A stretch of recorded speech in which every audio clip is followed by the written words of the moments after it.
말씀은 마가복음 10장 23절부터 31절 말씀입니다. 마가복음 10장 23절부터 31절 말씀 보겠습니다. 예수께서 둘러보시고 제자들에게 이르시되 재물이 있는 자는 하나님의 나라에 들어가기가 심히 어렵도다 하시니 제자들이 그 말씀에 놀라는지라. 예수께서 다시 대답하여 이르시되 얘들아 하나님의 나라에 들어가기가 얼마나 어려운지 낙타가 바늘기로 나가는 것이 부자가 하나님의 나라에 들어가는 것보다 쉬우니라 하시니 제자들이 매우 놀라 서로 말하되 그런즉 누가 구원을 얻을 수 있는가 하니 예수께서 그들을 보시며 이르시되 사람으로는 할 수 없으되 하나님으로는 그렇지 아니하니 하나님으로서는 다 하실 수 있느니라. 베드로가 여짜와 이르되 보소서 우리가 모든 것을 버리고 주를 따랐나이다. 예수께서 이르시되 내가 진실로 너에게 이르노니 나와 복음을 위하여 집이나 형제나 자매나 어머니나 아버지나 자식이나 전토를 벌인 자는 현세에 있어 집과 형제와 자매와 어머니와 자식과 전토를 100배나 받되 박해를 겸하여 받고 내세의 영생을 받지 못할 자가 없느니라. 그러나 먼저 된 자로서 나중되고 나중된 자로서 먼저 될 자가 많으니라. 아멘. 오늘은 구원은 오직 하나님의 전적인 은혜다라는 제목으로 하나님 말씀을 보겠습니다. 오늘 본문은 한 부자 청년이 예수님이 자신을 따르라라는 초청에 대한 반응 이후에 왜 부자가 하나님의 나라에 들어가기가 어려운지를 말씀하시는 본문이죠. 어제 우리는 이 부자 청년의 반응을 살펴보았습니다. 마가복음 10장 21절부터 22절을 보면 예수께서 그를 보시고 사랑하사 이르시되 내게 아직도 한 가지 부족한 것이 있으니 가서 내게 있는 것을 다 팔아 가난한 자들에게 주라. 그리하면 하늘에서 보화가 내게 있으리라. 그리고 와서 나를 따르라 하시니 그 사람은 재물이 많은 고로 이 말씀으로 인하여 슬픈 기색을 띠고 근심하며 가니라 라는 내용을 살펴보았죠. 예수님은 영생을 얻기 위해 무엇을 해야 하느냐라는 한 부자 청년의 말에 자신의 소유를 다 팔아 가난한 자에게 주고 나를 따르라 라고 말씀하셨죠. 아무것도 가진 것이 없는 어린아이처럼 오직 예수님만 의지하라 라는 명령이셨습니다. 이에 부자 청년은 재물을 포기하지 못하고 슬픈 기색을 띠며 근심하며 갔죠. 병행 구절인 누가복음 18장 23절에 보면 이 청년은 큰 부자라라고 기록하고 있습니다. 누가복음 18장 22절부터 25절 말씀을 들어보세요. 예수께서 이 말을 들으시고 이르시되 내게 아직도 한 가지 부족한 것이 있으니 내게 있는 것을 다 팔아 가난한 자들에게 나눠주라. 그리하면 하늘에서 내게 보화가 있으리라. 그리고 와서 나를 따르라 하시니 그 사람이 큰 부자이므로 이 말씀을 듣고 심히 근심하더라. 예수께서 그를 보시고 이르시되 재물이 있는 자는 하나님의 나라에 들어가기가 얼마나 어려운지 낙타가 바늘기로 들어가는 것이 부자가 하나님의 나라에 들어가는 것보다 쉬우니라 하시니라고 기록하고 있죠. 자, 우리가 생각하는 보통 부자가 아님을 우리는 볼 수가 있습니다. 대단한 부자이다라는 거죠. 우리가 상상할 수 없을 만큼의 부를 축적한 청년이 바로 이 청년임을 우리는 알 수 있죠. 그럼 이 청년은 지금의 자리에 이르기까지 어떤 삶을 살았겠습니까? 한번 여러분이 한번 상상을 한번 해보십시오. 어떤 삶을 살았을까? 그리고 이 부자 청년을 사랑하셨다는 21절의 예수님의 마음과 한번 연결을 한번 해보세요. 이 부자 청년은 어마어마한 부를 이루기 위해 지금까지 어떤 삶을 살았을까? 그리고 예수님은 이 부자 청년을 사랑하셨다라는 그 예수님의 마음과 한번 연결해서 여러분 한번 묵상을 한번 해보세요. 아마도 이 부자 청년은 돈이 인생의 최고인 목표를 삼는 삶을 살았을 것임을 우리는 쉽게 짐작할 수 있죠. 쉽게 말하자면 어떤 사람들보다 더 물질의 노예인 삶을 살았음을 우리는 쉽게 짐작할 수 있습니다. 그럼 반대적으로 대단한 부자 청년의 영적인 삶은 어땠을까요? 이 부자 청년의 영적인 삶은 어땠을까? 돈을 사랑하는 것이 일만하게 뿌리라고 분명하게 성경에서 말씀하고 있지 않습니까? 디모데전서 6장 9절서부터 10절에 오면 부하려 하는 자들은 시험과 올무와 여러 가지 어리석고 해로운 욕심에 떨어지나니 곧 사람으로 파멸과 멸망에 빠지게 하는 것이라. 돈을 사랑함이 일만하게 뿌리가 되나니 이것을 탐내는 자들은 미혹을 받아 믿음에서 떠나 많은 근심으로써 자기를 찔렀도다라고 기록하고 있죠. 성경은 분명하게 말하고 있죠. 부하려고 하게 되면 수많은 시험과 올무와 어리석고 해로운 욕심에 떨어져 파멸과 멸망에 빠지게 되고 근심으로써 수없이 많이 찔리는 삶을 살게 될 것이다 라고 말씀하고 있지 않습니까? 여러분, 돈은 비인격체입니다. 사랑의 대상은 비인격체가 사랑의 대상이 될 수가 없는 거예요. 사랑의 대상은 인격체죠. 비인격체는 사랑의 대상이 아니라 필요의 대상입니다. 비인격체인 돈을 사랑하게 되고 탐내게 되면 수많은 미혹을 받아 결국엔 믿음에서 떠나 많은 근심이 있는 자리에 머물 수밖에 없는 거죠. 근심이 나를 찌르는 삶을 살 수밖에 없는 겁니다.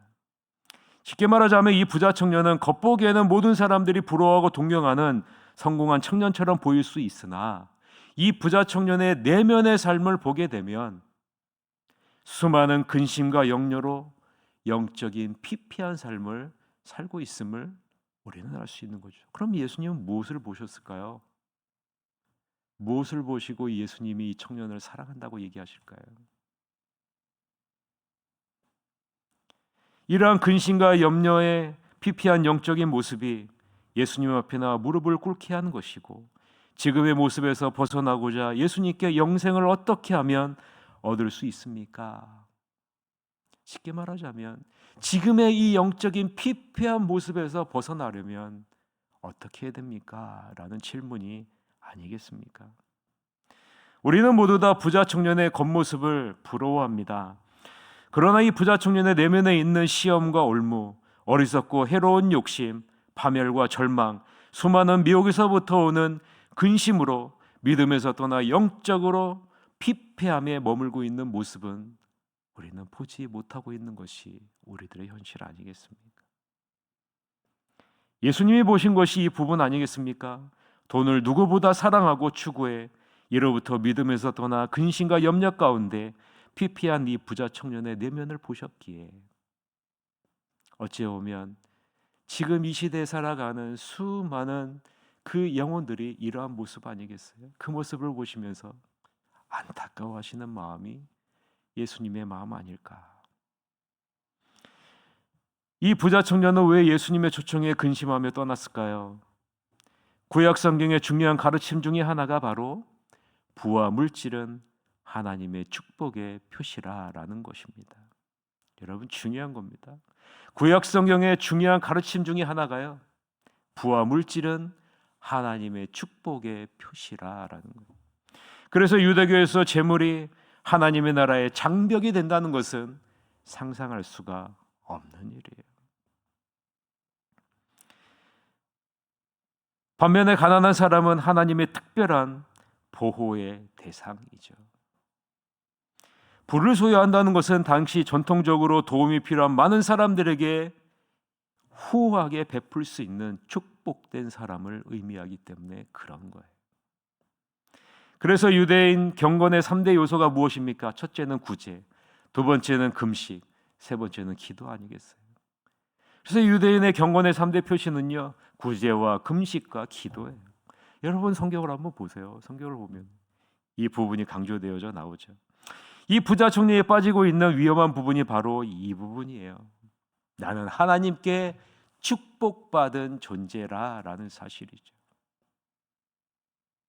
자신이 누리는 부로 인한 안정감, 율법과 복음에서 요구하는 하나님의 전심으로 의지하는 것인데, 물질적인 자원과 개인의 힘을 신뢰하고 의지하는 것, 이것이 하나님의 축복으로 연결되어져 있다는 거예요.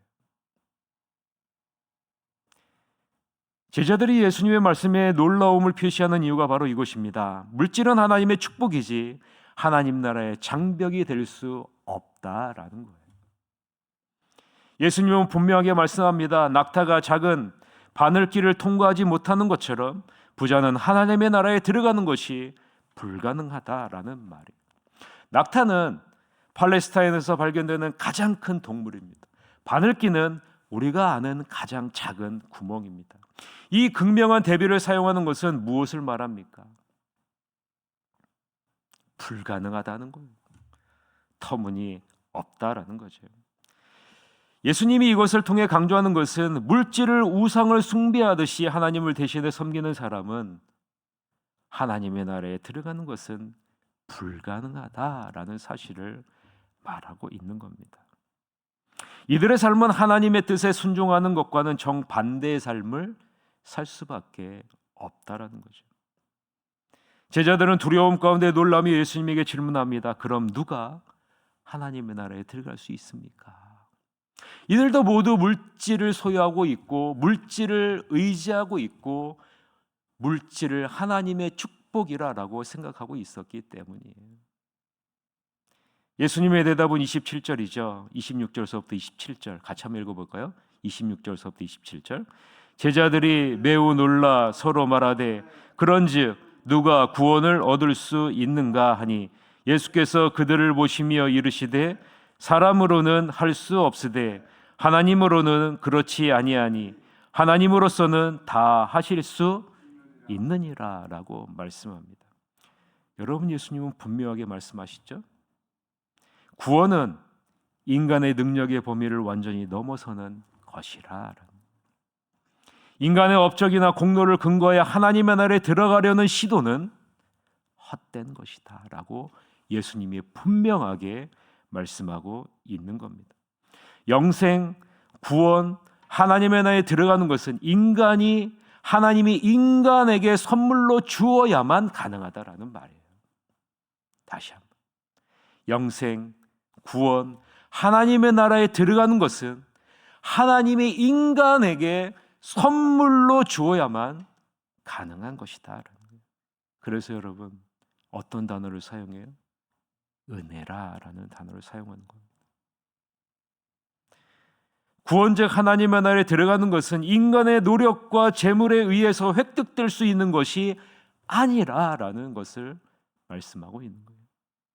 오직 하나님의 편에서 독생자 예수 그리스도를 보내어서 베풀어 주시는 은혜로만, 선물로만 가능한 것이 구원이라라는 거예요. 그러기에 이 선물을 받은 우리는 감사하며 예수님을 따르는 삶을 살아가야 되는 거죠. 여러분, 오늘 본문 말씀을 오해하시면 안 됩니다. 부자는 천국에 들어가지 못한다, 이 말을 하시는 것이 아니기 때문에 그런 거예요. 재물은 사랑이나 집착의 대상이 아니라는 겁니다. 어려운 이웃에게 하나님의 사랑을 전하는 축복의 수단이지 집착이나 사랑의 대상이 아니라라는 것. 재물에 집착하게 되면, 재물을 사랑하게 되면 어떻게 된다라는 것을 보여주고 있는 거예요. 어떻게 된다는 겁니까? 구원을 가로막는, 은혜를 가로막는 장애물이 된다라는 거예요. 말씀을 뵙겠습니다. 여러분은 무엇을 진심으로 사랑하고 있습니까? 하나님보다 더 사랑하는 것이 여러분의 삶 가운데 있지는 않습니까? 세상의 부와 명예보다 예수님과 복음을 더 귀중히 여기며 하나님의 나라를 위해 헌신하는 주님의 제자의 모습을 갖고 있습니까? 제자들에게 예수님이 약속하시는 것이 있죠. 모든 것을 다 버리고 예수님을 따랐던 제자들에게 예수님은 한 가지 분명한 약속을 해주십니다. 그것이 31절인데요. 다 같이 한번 읽어봅시다. 시작. 그러나 먼저 된 자로서 나중되고 나중된 자로서 먼저 될 자가 많으니라 라고 말합니다.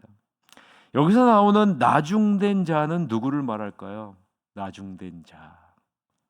나중된 자는 예수님을 따르는 제자들을 의미합니다. 나중된 자, 이 제자들은 이스라엘의 유력한 가문에도 속하지 않은 가난하고 보잘것없는 예수님의 제자들을 의미합니다. 어찌 보면 이 자리에 앉아 있는 우리들을 가리킬 수 있겠죠. 이들은 공통점이 있습니다. 예수님께 모든 것을 다 맡기고 전권을 위임한 자들입니다. 예수님께 모든 것을 다 맡기고 나의 전권을 예수님께 맡긴 자들이. 그런데요, 예수님은 이 제자들을 통해서 어떤 일을 하십니까? 신약교회의 기초를 놓으시고요, 참된 축복이 무엇인지를 이 제자들을 통해서 보여주셨습니다. 아무쪼록 우리도 예수님의 제자들과 같이 나를 구원해 주신 주님의 은혜에 감사하며 나의 전권을 주님께 맡기고 주님의 제자로서 복음을 위해 헌신하는 여러분이 되시기를 바랍니다. 그럴 때 하나님은 하나님이 약속하신 놀라운 축복을 맛보는 자리로 나중된 자로서 먼저 되는 그 축복을 누릴 수 있도록 여러분을 인도해 주실 것입니다. 이 말씀을 굳건하게 붙잡고 승리하는 여러분이 되시기를 주님의 이름으로 간절히 축원합니다. 이 시간에 우리 다 같이 통성 한 가지 기도 제목을 놓고 기도합시다. 이제 목요일부터 엘리베이터 공사가 진행되는데 다리가 아파서 못 올라오시는 분도 있고 어렵고 힘든 분이 있습니다. 한 달의 기간 동안에 공사가 잘 빨리 마무리될 수 있도록 인도해 주시고 또 현장에서 못 오고 온라인으로 예배 드리시는 분들도 있을 텐데 하나님 이들의 믿음을 굳건하게 붙잡아 주셔서 더욱더 주님을 사모하는 마음이 있게 해 주시옵소서라고 우리가 통성으로 한 가지 기도 제목을 놓고 기도하시러 가도록 하겠습니다. 기도하시겠습니다.